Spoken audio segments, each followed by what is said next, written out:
my husband will show you how to withdraw a blanking plug and insert a boat speed transducer. Step 1, make sure that the spinner will actually go round.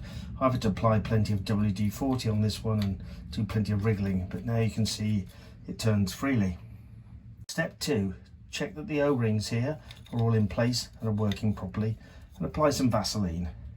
Step 3, make sure you can undo the thread easily. It comes to the top and then no issues. Make sure you're comfortable with putting the thread on. Remember, the next time you're going to do this, there's going to be a torrent of water shooting in here, so make sure you're good with it. And you'd use the same approach.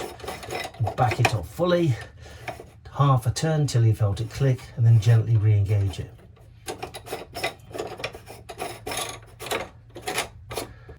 I'm good with that. Step 4, be prepared. Think about the impeller. You can see there's an arrow in my thumb here.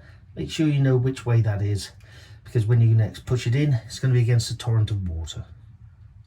And this is the money shot. You undo the thread, gently withdraw the plug, take the new unit, insert it, and screw it, insert it, and screw it down. Making sure this alignment here is forward.